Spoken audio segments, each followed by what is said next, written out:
समझ नहीं आ रहा अपने सैलरी इंक्रीमेंट का क्या करूं। बेटा इतना क्या सोच रहा है? अपने म्यूचुअल फंड्स के एसआईपी का टॉप अप करा ले। This is the right time. क्या? समझ में नहीं आया। बेटा इतना क्या सोच रहा है? अपने म्यूचुअल फंड्स का एसआईपी टॉपअप करा ले।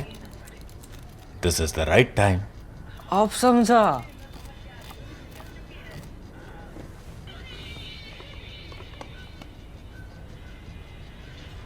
Mutual fund investments are subject to market risks.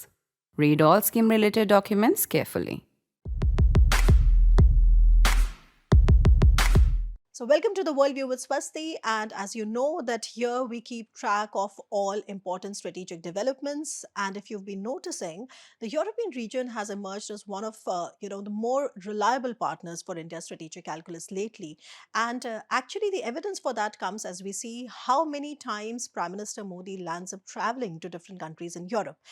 Recently he went to a very high voltage trip to Europe, and he covered a lot of countries in a very short span of time, and very soon he'll be going there again.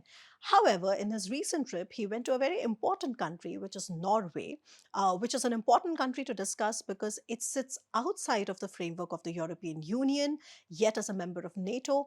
And Norway is a country with whom we engage not just bilaterally, but also multilaterally, because we have already signed a free trade agreement with a group of countries called EFTA.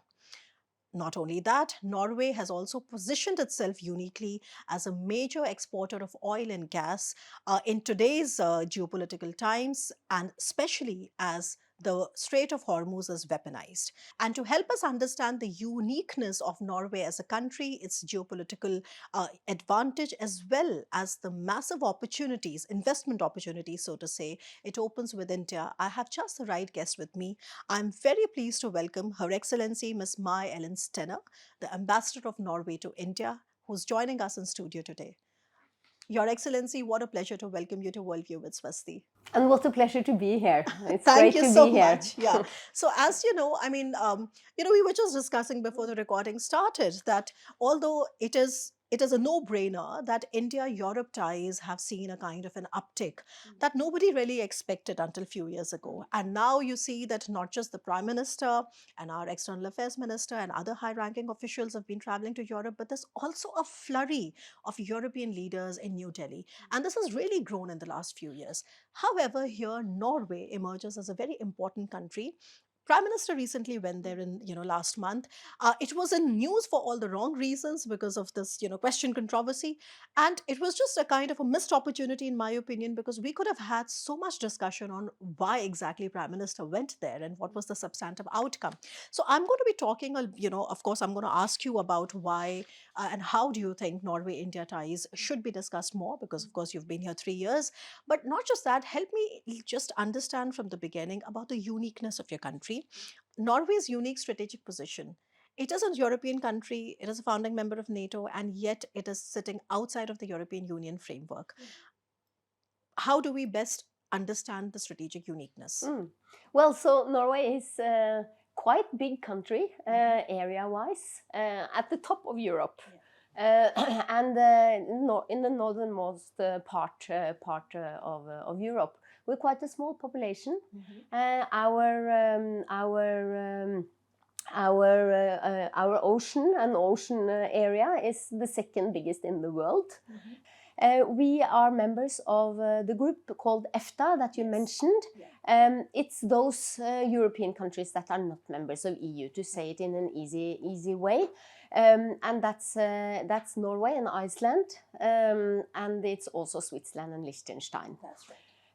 So we have a trade and economic partnership agreement with India that has already entered into force already 1st October last year. Yes. So we are a little bit ahead of the EU FTA, but of course for us also EU is very important. We have an economic agreement with the EU since the early 90s. Yes. It's called the Economic European Area, meaning that economically, we are more or less as members of the EU, are trading as though we would have been a member and investing as well. But we are also, as you are saying, founding member of NATO. So NATO is an important part of our security structure, security strategies.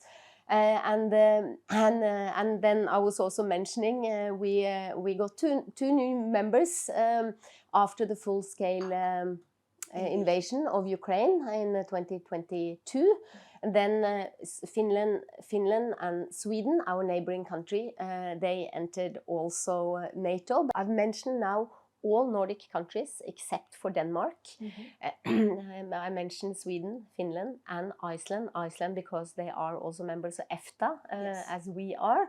Denmark are also an EU member, but all these 5 countries together, we are part of the Nordic group. Yes. And this is the main reason why Prime Minister Modi traveled to Norway this time, that we have the Nordic group is meeting one prime minister as a group, and that's the Indian prime minister. And this is the 3rd time we're doing that, and it happened this time in Oslo. And then we had the Nordic India meeting together with the bilateral visit of Prime Minister Modi. Ambassador, I'm glad you actually told us a little bit about the Nordic group as well, because I mean that's something that I would have asked you anyway, because what was the significance? Like I said, that of course we have a bilateral relationship which is now a green strategic partnership, and then we also engage multilaterally, both economically and then through the Nordic group. But we are going to come to that, because of course you are the right person actually to ask you about all these details, and they're important because they're not very well understood, as you may have noticed in the Indian mainstream. However, there's one thing that I would first like to ask you on, which is that how is a country, you several times mentioned that it's a small country and very few people, in fact, only a fraction of the number of people that live in Delhi, okay, so it's a very small country, and yet you are a superpower when it comes to oil and gas. But that was not how it always was. I mean, the discoveries were made at a particular time, and then that's how it changed. So could you tell us a little bit about, the fact that Norway emerged as one of the biggest pillars of energy security for Europe after Russia-Ukraine war started, and then please also connect it to what is happening in the Gulf region right now. So just a little bit on, how you really emerged as this big pillar of energy security for the world. Well, we found oil and gas in the early 70s in Norway, and since then we have been developing as a big oil and gas exporter, and we have been ever since.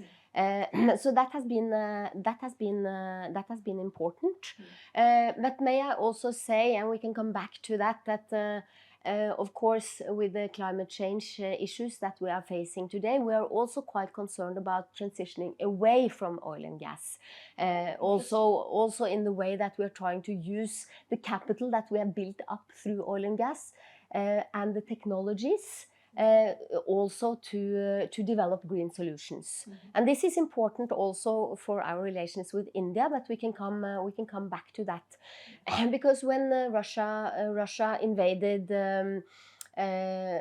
Ukraine in 2022, of course that was a major moment for Europe, a major moment for Norway as a neighbor country of Russia. So many European countries were quite dependent on Russia when it came to energy, and they wanted to transition away from that dependence. They did it and are doing it partly also by transitioning into green energy and sort of looking at more solutions for the future. But another part of that transitioning has been also to get more oil and gas, and particularly gas from Norway, because we had the possibilities to do that, and we are now the biggest oil and gas exporter to Europe. Yeah, that's right. And of course, Europe is one part that, of course, the full-scale invasion happened in 2022. We are sitting in 2026. It's already in its 5th year. But then, we got back to actually the status of Norway as the biggest gas exporter, especially when the Hormuz got weaponized, because suddenly Qatar, which was another pillar of not just European energy security, but also India. I mean, most of our gas also came from Qatar, and since that got weaponized, and now you know that the supplies have been disrupted. Then again, you saw that Norway's status as a major oil and gas exporter was again into limelight, and then of course new partners and new players also emerged. So Azerbaijan emerged as another major gas supplier. America, of course, emerged as a very, very important player there too. So how do you look at your country's status as this oil and gas exporter, not just for Europe, but also with what is happening in the Gulf of in the Strait of Hormuz? Because also, the audiences should know that Her Excellency has also served at the Horn of Africa, and you also specialize actually in other different African countries. So you are very well aware of that situation. So could you just tell us, how do you look at this current vulnerability that the entire world is actually suffering from, not just Europe, but also our own region here in India? Well, I think what is important for us to say is that in the current very volatile and very difficult situation that we have in the Middle East, and hopefully we will be able to come to some solutions soon. We very much encourage talks that are taking place between Iran and the US, between Israel and Lebanon, and we really do what we can also to support that. But what is important in relation to what you are saying, there is a lot of trade going through this region, and particularly the Hormuz Strait. There's a lot of energy trade going through there. It's very important for us to state that we have to follow the rule of law. We have to follow the law of the sea, these routes have to be opened up, and they have to be available for everyone. So your country is against IRGC asking for a toll to be paid for certain vessels to be passed from the Strait of Hormuz. So you are in principle against such kind of a monetization of that. Some toll need to be paid or some money need to be paid. What is your position on that? Well, we think that the United Nations law of the sea should be followed.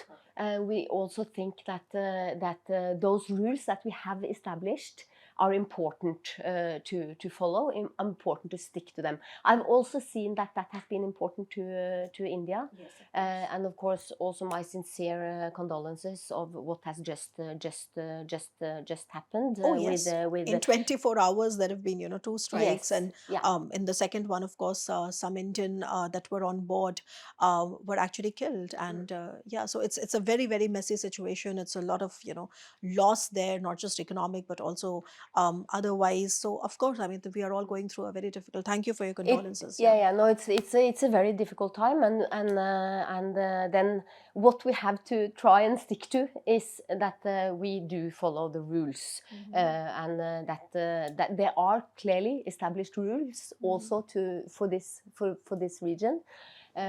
So they have to be followed. But let me also comment on what you are saying on the oil and gas export and the energy supply, because of course also between Norway and India, you have the Middle East and you have the Hormuz Strait.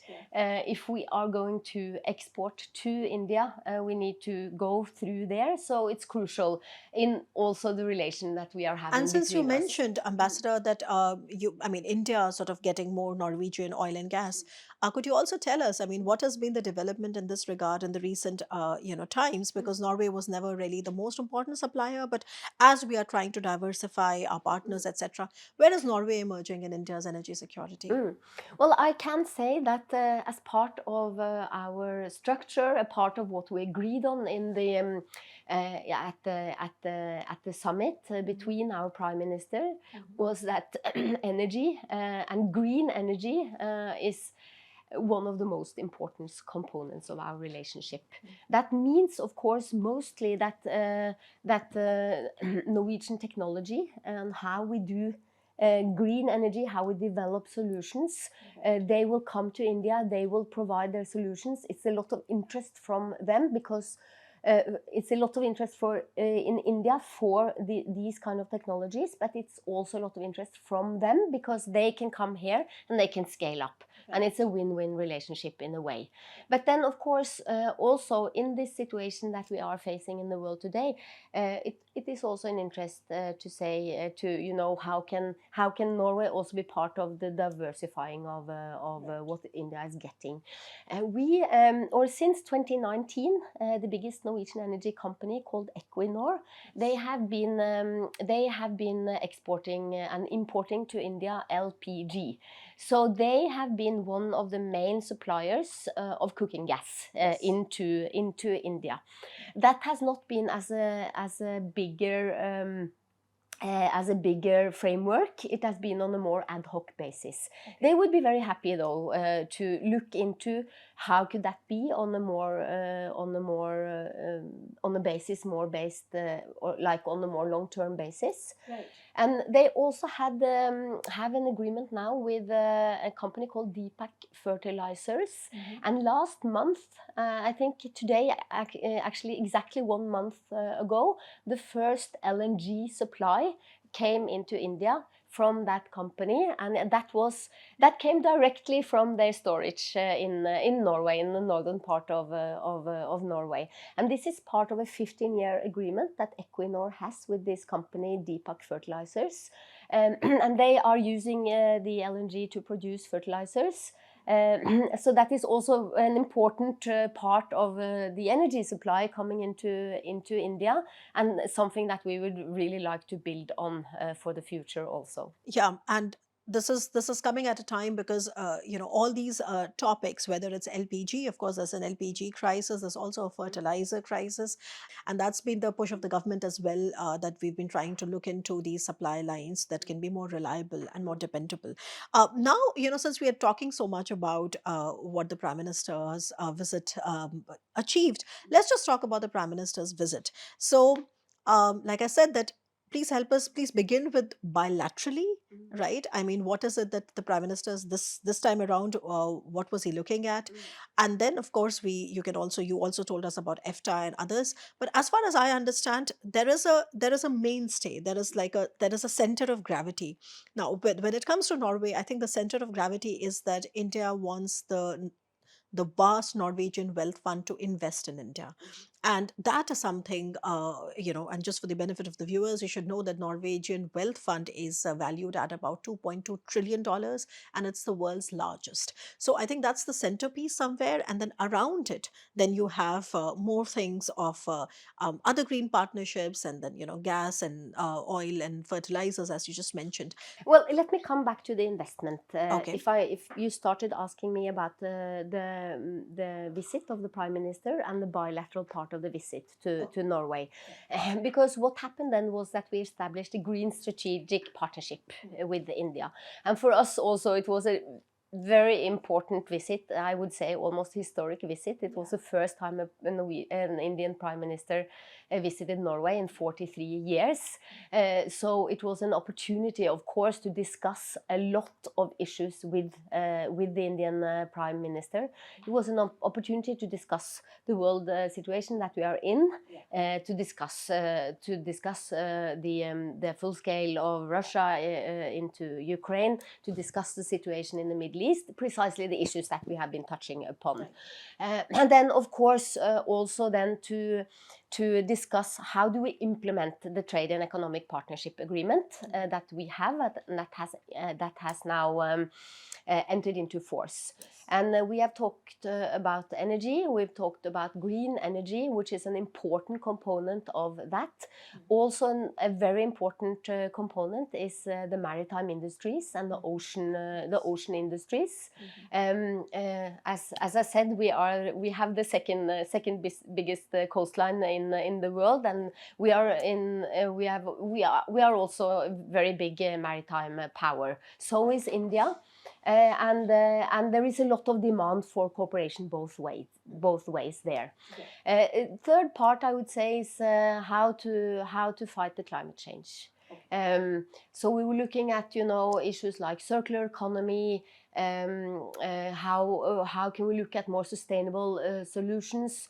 India is the fastest growing economy in the world, and is now the fourth biggest economy. So for us, of course, it's a huge market to tap into, which we very much want to do. But how can this growth and this growth that we very much support, how can it be sustainable?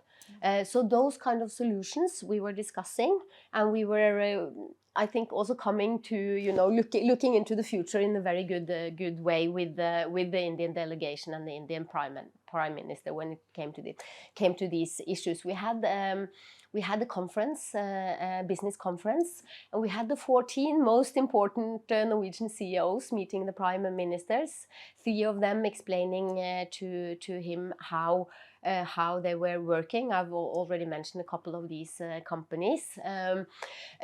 So in that space, it's of course also important to discuss how can Norway invest more in India. So now I'm coming to the second part of your question, if you allow me. And in the Trade and Economic Partnership Agreement, there is an investment. There is a commitment to promote investments. We are $100 talking billion. about foreign direct investments, and that is investments from the private sector to India. And that is the interest that we are seeing coming up now. And these CEOs meeting Indian Prime Minister in Oslo, they want to invest in India. They're looking for those opportunities, looking for how to tap into that. And from our side, from the embassy and from the government side, we are also looking at, you know, how can we show them where the possibilities are? How can we also explain to them why this is an important market to come into? So that is the most important part in a way, because the sovereign wealth fund that you are talking about, it's a public fund.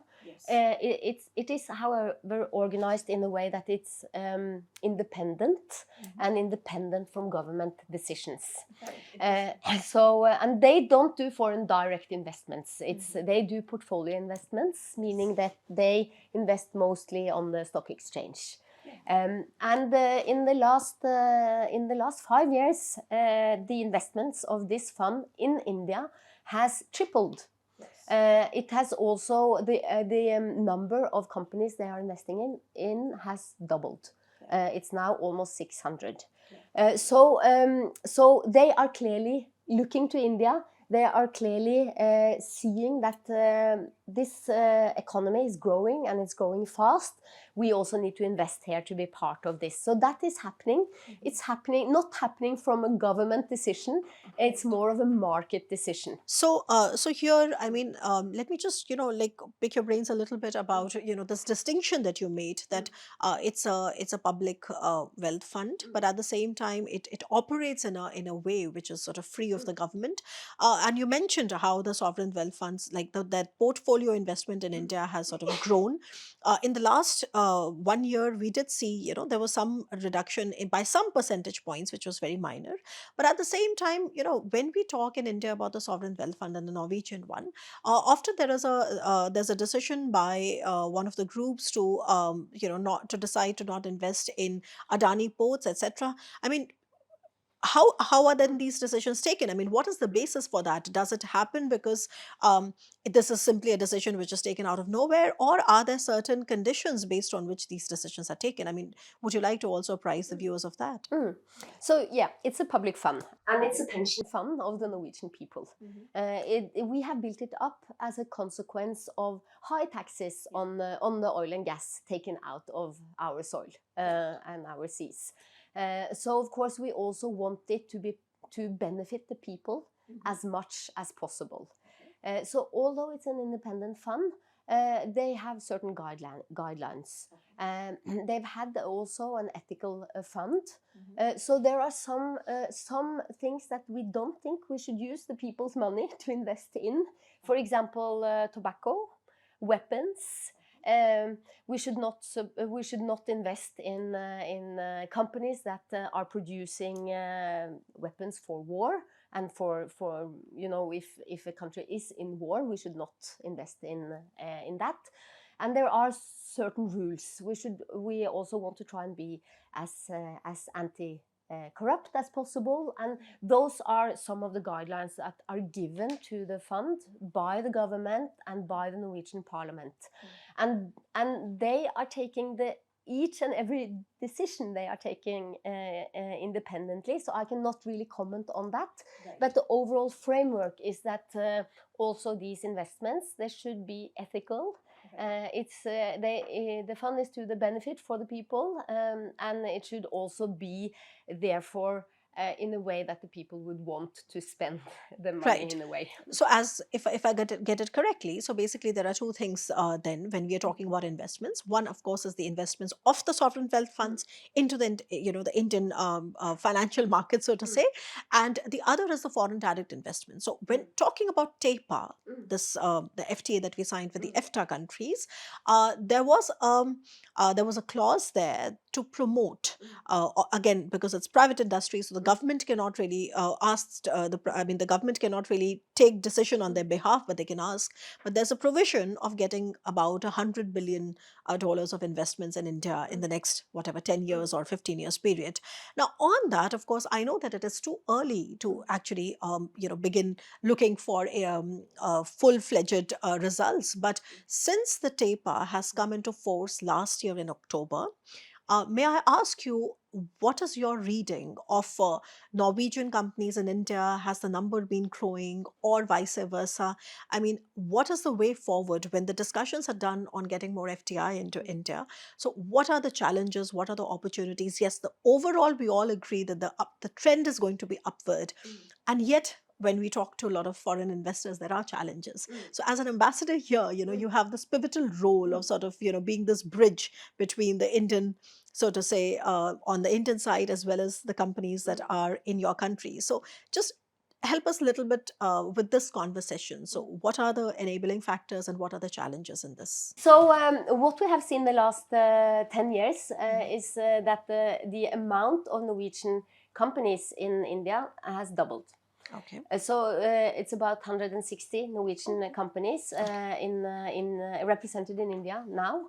This is a trend that started before we had the Trade and Economic Partnership Agreement. Okay. But still, I see a lot of interest and a lot of trust in the agreement that will also help Norwegian companies into India in the way that now there is a structure. And there is also a structure to help them to invest in the best possible places for them.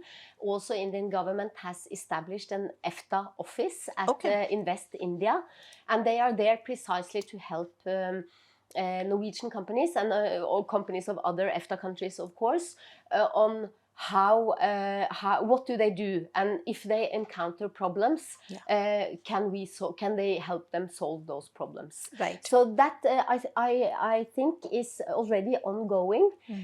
I cannot already at this point point to concrete results and more investments because of the treaty, but I can say that the interest is certainly there, and the interest is growing. And the 14 most important CEOs, I can say for sure, wanted to meet the Prime Minister. That is a testimony for me already that the interest is there, and they are looking to India at this point of time. So what can we do? We have an obligation to promote those investments, not to invest as such, which we cannot as a government, of course, but we are also trying together with Invest India, together with Indian government, to help these Norwegian companies to look for the different opportunities, and also to help them.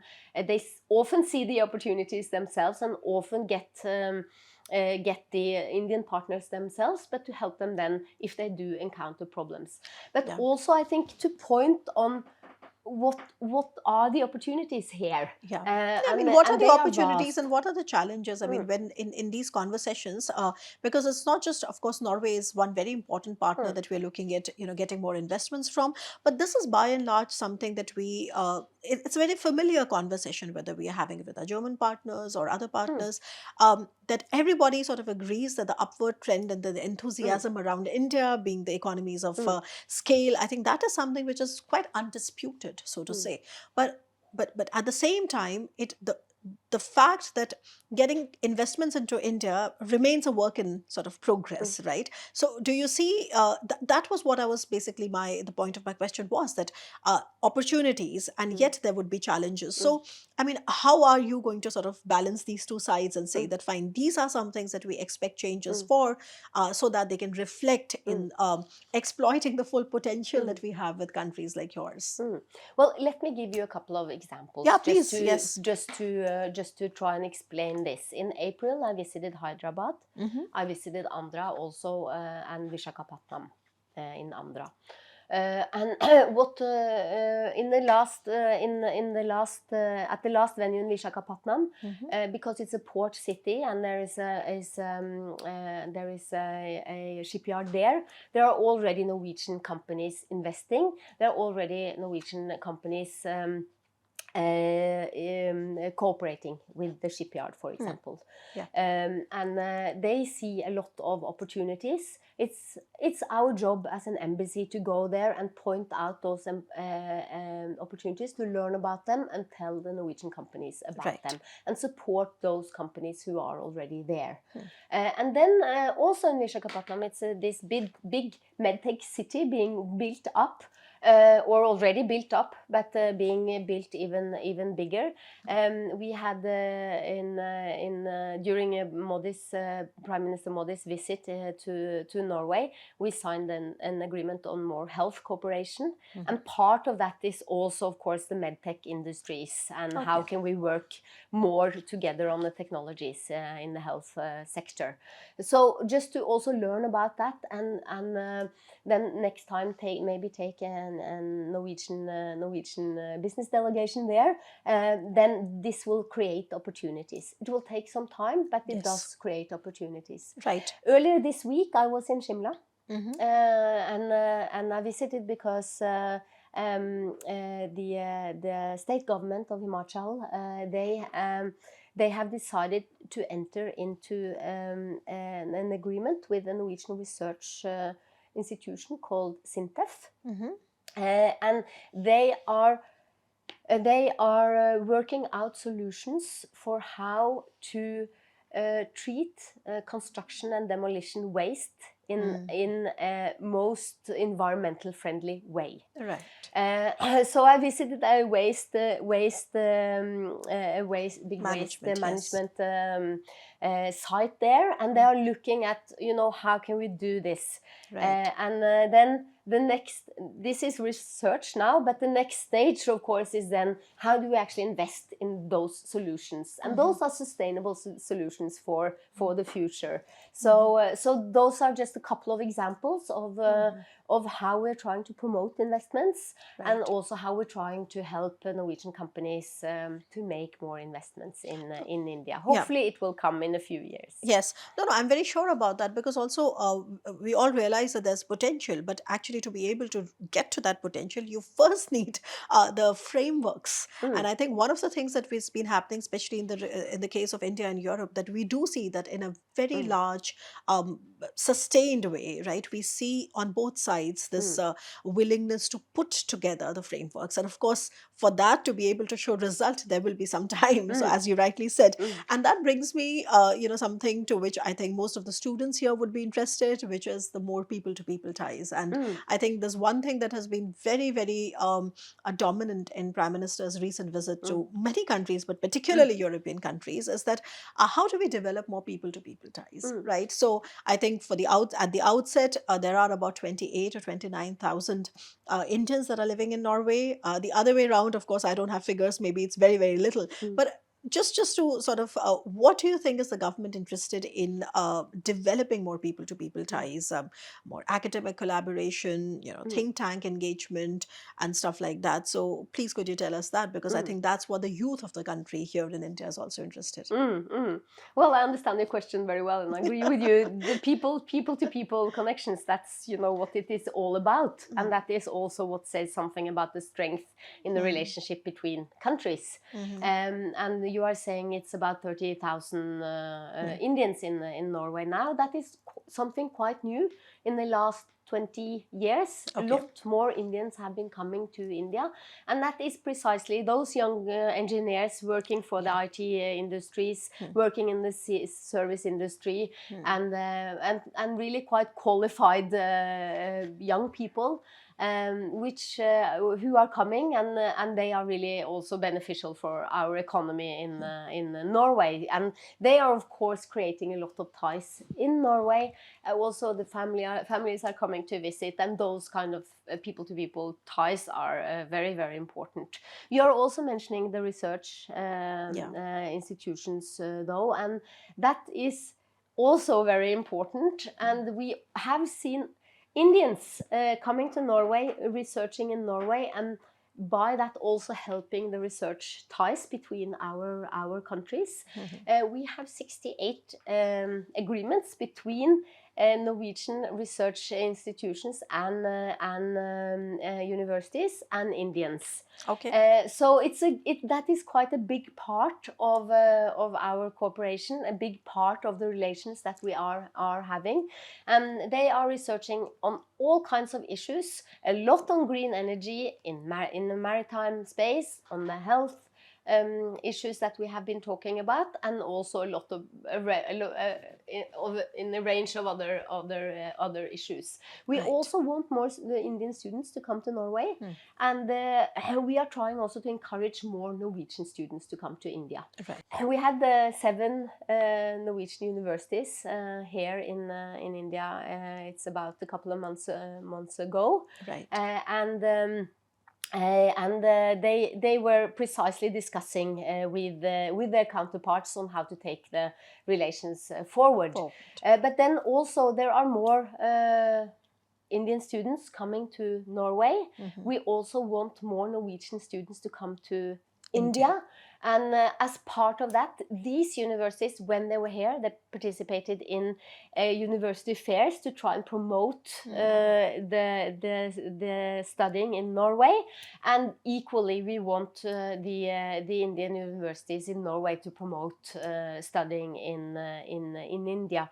So that is happening already, but we want it to happen more, and we want more students here. We want more students to Norway and more Norwegian here. No, I'm sure we will definitely see, because I think the number of Indian students, researchers in several of these, very like-minded and also advanced European countries has been seeing a steady rise. So I think Norway is not going to be an exception. We will see a lot more Indians going there in the future.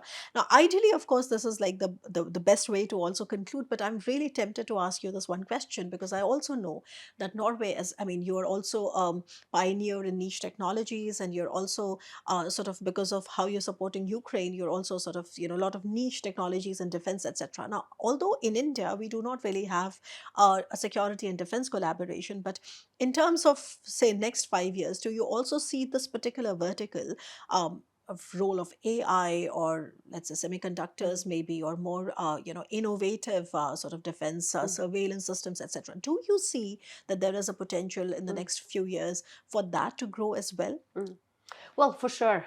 We had a Norwegian minister here for the AI summit in February. And she was also very interested in discussing possibilities for more cooperation in the AI technology space. And that was also a part of the India-Norway summit now in May. That was also discussed. It's of course also very important. You're mentioning the defense sector. Yes. And I think where the most of the opportunities are there, and it's already happening, that Norwegian company, they're called Kongsberg Maritime, they are providing quite a lot of parts to the Indian Navy and to ships of the Indian Navy. Right. You know, they are looking at the technology of how does a ship work, and also this in the Navy, and how can we, you know, have solutions that are working for the future. They are already having some agreements. They have an MOU with the Garden Research ship. It's GRSE in Kolkata, Right. and they mostly make or build ships for the Navy in India, Yeah. and they have an agreement with them. So there are some of these things happening already. I think also in the future, in the near future at least, they will mostly happen in the maritime space as well. Right. And in the maritime space, Ambassador, my reading is that also we are going to be looking more and more, at these very innovative solutions when it comes to handling all the gray zone destabilization and, protection of critical infrastructure and stuff like that. Because for that also we need, partnership with like-minded countries. But on that note, I have to thank you for being so generous with your time, coming to studio to help us understand. I would say the substantive part of India-Norway relationship, which is unique in so many ways. So whether it's trade, whether it's investment, whether it's already maritime capacity building, people-to-people ties, green technologies, I see that there is already a lot of substantive work that has happened, and I think kudos to our governments that have taken this forward. So I think that the future is quite bright, and that was Ambassador May-Elin Stener, Ambassador of Norway to India. And thank you once again for being at Worldview with Swasti. Thank you so much. It's been great. It's been great to have this conversation with you, and also really believe in all the opportunities lying here ahead of us in the India-Norway relationship. You're most welcome, Ambassador.